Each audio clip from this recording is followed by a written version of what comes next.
Hey everyone, welcome back to my 12 Days of Christmas Pott'd Advent Calendar style.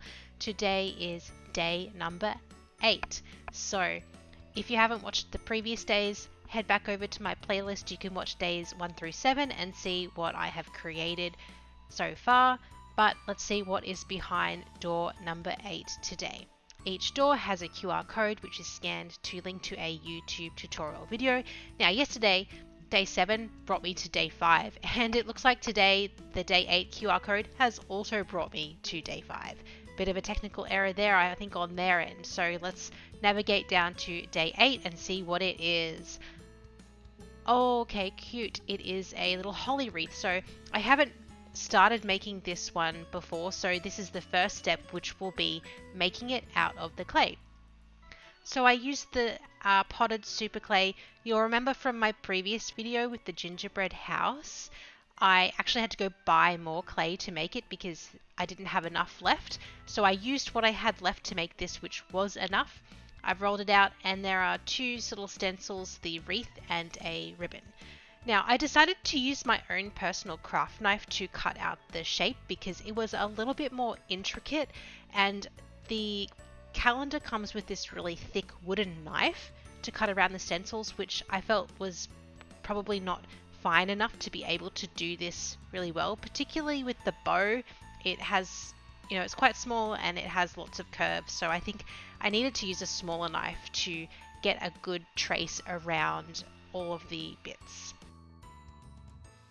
I also cut out the middle of my wreath stencil, which they don't do in the YouTube tutorial. In the tutorial, they just kind of freehand the circle in the middle, but I don't think that I would be able to freehand it, so I cut the circle out of my stencil and then kept the stencil on and then cut around it with my knife to make the hole in the middle of the wreath.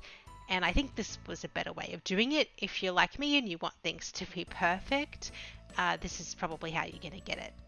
And that's all the clay I had left over after making all of my projects minus the gingerbread house.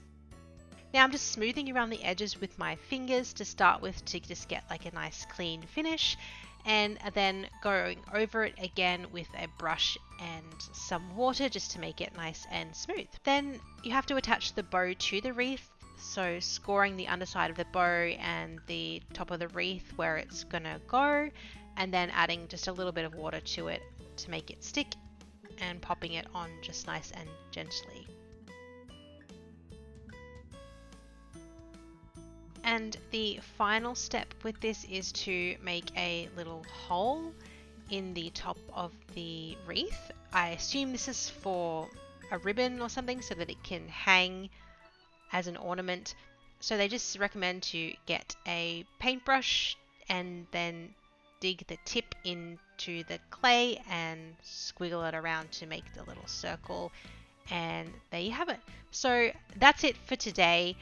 This needs to dry for at least 24 to 48 hours, so I'm going to guess this will be something that will be finishing closer towards the end of the series. If you like this video and you want to see me finishing off this wreath, please be sure to hit the thumbs up and subscribe for notifications of when I release my next video. Thanks for your time.